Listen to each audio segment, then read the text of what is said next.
لله رب العالمين والصلاة والسلام على سيد الأنبياء والمرسلين أما بعد أعوذ بالله من الشيطان الرجيم بسم الله الرحمن الرحيم والشمس وضحاها والقمر إذا تلاها والنهار إذا جلاها والليل إذا يغشاها والسماء وما بناها والأرض وما طحاها ونفس وما سواها. یہ سورہ شمس ہے، مکی سورت ہے. اللہ رب العالمین نے اس میں کئی ایک چیزوں کی قسمیں کھائی. پہلی قسم اللہ رب العالمین نے کھائی، فرمایا والشمس وضحاها، قسم ہے سورج کی اور اس کی دھوپ کی. سورج کی اور اس کی دھوپ کی یعنی اس کی روشنی کی، یا مطلب ضحا سے دن ہے یعنی سورج کی اور دن کی قسم. والقمر اذا تلاها، قسم ہے چاند کی جب اس کے پیچھے آئے، یعنی جب سورج غروب ہونے کے بعد وہ طلوع چاند نکلے، جیسا کہ پہلے آدھے مہینے میں ایسا ہوتا ہے. والنہار اذا جلاها، قسم ہے دن کی جب سورج کو نمایاں کرے یا تاریکی کو دور کرے. ظلمت کا پہلے ذکر تو نہیں ہے لیکن سیاق پر دلالت کرتا ہے. تو اللہ تعالیٰ نے قسم کھائی دن کی جب سورج کو نمایاں کرے. اور واللیل اذا یغشاها، قسم ہے رات کی جب اسے ڈھانپ لے، یعنی سورج کو ڈھانپ لے اور ہر سمت اندھیرا چھا جائے. جب رات ہوتی ہے ہر چیز کو چھپا لیتی ہے اور ڈھانپ لیتی ہے. والسماء وما بناها، قسم ہے آسمان کی اور اس کے بنانے کی، یا اس ذات کی جس نے اسے بنایا. تو اللہ رب العالمین نے آسمان کی اور اس کے بنانے والے کی قسم کھائی. والارض وما طحاها، قسم ہے زمین کی اور اسے ہموار کرنے کی، یا جس نے اسے ہموار کیا ہے، برابر کیا ہے. ونفس وما سواها، قسم ہے نفس کی اور اسے درست بنانے کی، یا جس نے نفس کو درست بنایا. درست کرنے کا مطلب ہے اسے متناسب الاعضاء بنایا، بے ڈھمبا اور بے ڈھنگا نہیں بنایا. انسان کو اللہ تعالیٰ نے جو ہے بالکل مرتب بنایا ہے، ترتیب سے بنایا ہے، درست بنایا ہے، بے ڈھنگا نہیں بنایا ہے. اللہ تعالیٰ نے اس کی قسم کھائی. فَأَلْهَمَهَا فُجُورَهَا وَتَقْوَاهَا، پھر سمجھداری، پھر سمجھ دی اس کو بدکاری کی اور بچ کر چلنے کی. اللہ تعالیٰ نے نفس کو بنایا، جان کو، انسان کو، پھر اللہ نے اس کو سمجھداری دی اور جو ہے بدکاری سے بچ کر چلنے کی. الہام کا مطلب یا تو یہ ہے کہ انہیں اچھی طرح سمجھا دیا اور انہیں انبیاء علیہ السلام اور آسمانی کتابوں کے ذریعے سے خیر اور شر کی پہچان دی. یہ خیر کا راستہ ہے، یہ شر کا راستہ ہے. یا یہ مطلب ہے کہ ان کی عقل اور بصیرت، عقل اور فطرت نے خیر و شر، نیکی اور بدی کا شعور ودیت کر دیا تاکہ وہ نیکی کو اپنائے اور بدی سے بچے.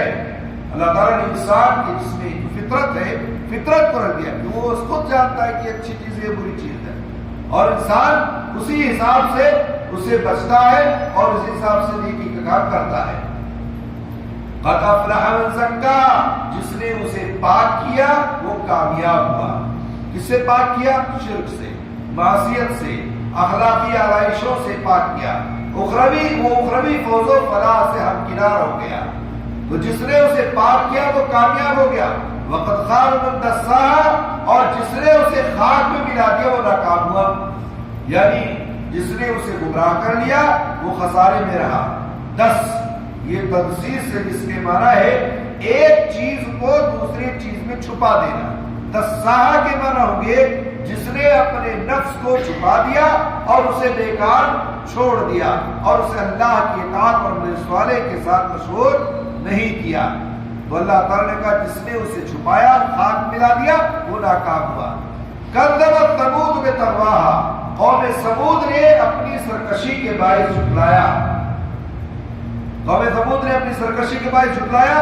طغیان وہ سرکشی جو حد سے آگے بڑھ جائے، ایسی سرکشی. ایک تو آدمی چھوٹی موٹی غلطیاں کرتا ہے، سرکشی کرتا ہے. ایک وہ ہے جو حد سے آگے بڑھ جائے سرکشی کرنے میں، تو اسے طغیان نے انہیں تکذیب پر آمادہ کر دیا.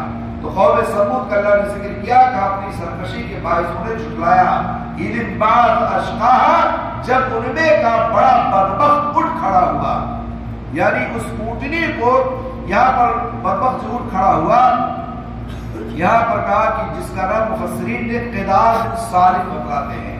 وہ شخص جو اٹھا اس کا نام قدار بن صالح تھا. اس نے ایسا کام کیا کہ رئیس الاشقیاء بن گیا، یعنی سب سے بڑا بدبخت بن گیا. وہ کیا اس نے غلطی کی تھی؟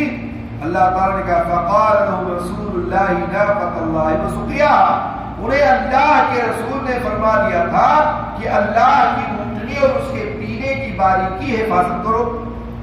تو کیا کیا اس نے اس اونٹنی کو اللہ تعالیٰ نے جب کہا کہ کوئی نقصان نہ پہنچائے، اسی طرح اس کے لیے پانی کا جو دن متعین ہے اس میں بھی گڑبڑ نہ کی جائے.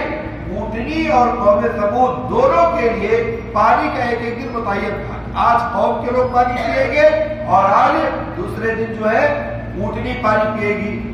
اس کی حفاظت کی تاکید کی گئی کہ اس کی حفاظت کرو، لیکن ان ظالموں نے پرواہ نہیں کی اور یہی شخص قدار بن صالح اٹھا اور اونٹنی کو قتل کر دیا اور اس کی پوچھ کو کاٹ دیا.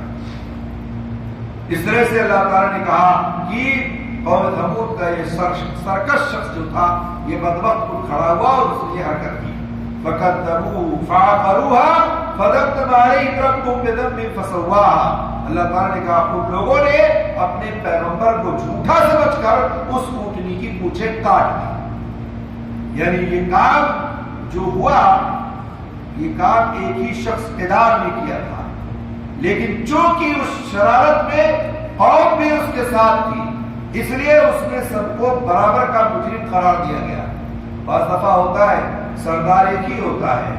کسی گاؤں میں، کسی محلے میں، کسی معاشرے میں آپ دیکھیں کہ کوئی برائی کا کام کرنے کے لیے پورا گاؤں نہیں آگے رہتا ہے، بلکہ ایک ہی شخص آگے ہوتا ہے. اس کے ساتھ ہوتے ہیں سارے لوگ، اس کے ساتھ ہاں ملاتے ہیں، اس کے ساتھ جو ہے کھڑے رہتے ہیں. آپ کرو ہم تمہارے ساتھ دیکھتے ہیں کون بگاڑ لیتا ہے آپ کا. اس طرح سے قدار بن صالح نے جو اونٹنی کو قتل تو کیا تو مجرم تو وہ ہوا، لیکن کہا کہ جو شرارت میں جو ہے قوم کے سارے لوگ اس کے ساتھ تھے، اس لیے سارے لوگ مجرم قرار دیے گئے اور تکذیب اور اونٹنی کی پوچھیں کاٹنے کی نسبت پوری قوم کی طرف کر دی گئی کہ قوم کے لوگوں نے یہ حرکت کی، جس سے یہ اصول معلوم ہوا کہ ایک برائی کے ارتکاب کرنے والے اگر چند ایک افراد ہوں لیکن پوری قوم اس برائی پر نکیر کرنے کے بجائے اسے پسند کرتی ہو. قوم کے لوگ انکار نہیں کرتے ہیں بلکہ قوم کے لوگ اس برائی کو پسند کرتے ہو تو اللہ کے ہاں پوری قوم اس برائی کے مرتکب قرار پائے گی اور اس جرم یا برائی میں برابر کی شریک سمجھی جائے گی. اس لیے آپ انکار کریں، آپ بتائیں کہ یہ غلط ہے، آپ تمہارے ساتھ نہیں ہے، واضح طور پر بات ہونی چاہیے. یہ نہیں کہ آپ برائی ہو رہی ہے آپ خاموشی کے ساتھ بیٹھے رہیں، تو آپ کی خاموشی بھی گویا کہ اس بات کی دلالت ہے کہ آپ ہاں ملائے اس لیے آپ انکار نہیں کر رہے ہیں، آپ لوگوں کو نہیں بتا رہے ہیں، آپ نہیں سمجھا رہے ہیں، اور جو لوگ کر رہے ہیں برائی وہ کر رہے ہیں. اس لیے جو ہے انکار کرنا ضروری ہے، ورنہ اس جرم میں وہ بھی جو چپ بیٹھا ہوا ہے، جو خاموش بیٹھا ہوا ہے، جو ہاں ملائے ہوئے ہے، یہ اس میں شامل ہو جائے گا. تو اللہ تعالیٰ نے کہا انہوں نے پیغمبر کو جھوٹا سمجھ کر اس اونٹنی کی پوچھیں کاٹ دی، یا بس ان کے رب نے ان گناہوں کے باعث ان پر ہلاکت ڈال دی، یعنی ان کو ہلاک کر دیا اور ان پر سخت عذاب نازل کیا اور پھر ہلاکت کو عام کر دیا اور اس بستی کو برابر کر دیا. عام کر دیا کا مطلب یہ ہے کہ یعنی اس عذاب میں سب کو برابر کر دیا. پوری قوم کے لوگ جو بھی تھے سب اس پہ ملوث تھے اور سارے کے سارے عذاب میں شکار ہو گئے. کسی کو نہیں چھوڑا، چھوٹا ہو بڑا ہو، سب کو اس کو نابود کر دیا گیا یا زمین کو ان پر برابر کر دیا گیا، سب کو تہہ خاک کر دیا گیا. قوم کا ایک فرد بھی نہیں بچا کہ کوئی بھی ایک بچ جائے. سارے کے سارے لوگوں کو اللہ تعالیٰ نے ہلاک کر دیا، چھوٹا بڑا سب اس میں شامل ہو گئے. وَلَا يَخَافُ عُقْبَاهَا، وہ نہیں ڈرتا اس کے تباہ انجام سے. یعنی اللہ تعالیٰ کو یہ ڈر نہیں ہے کہ اس نے انہیں سزا دی ہے کہ کوئی بڑی طاقت اس کا اس سے بدلہ لے گی. وہ انجام سے بے خوف ہے کیونکہ کوئی ایسی طاقت نہیں ہے جو اس سے بڑھ کر یا اس کے برابر ہو، جو اس سے انتقام لینے کی قدرت رکھتی ہو. اللہ تعالیٰ نے اس بات سے اللہ تعالیٰ بے خوف ہے کہ اس کے بعد اس کا انجام کیا ہوگا، چونکہ اس سے بڑی طاقت کوئی نہیں ہے اللہ رب العالمین کے علاوہ۔ اللہ رب العالمین سے دعا ہے اللہ تعالیٰ ہم سب کو اپنے عذاب سے محفوظ رکھے اور قرآن و سنت کا پابند بنائے، فرمائے آمین یا رب العالمین۔ السلام علیکم۔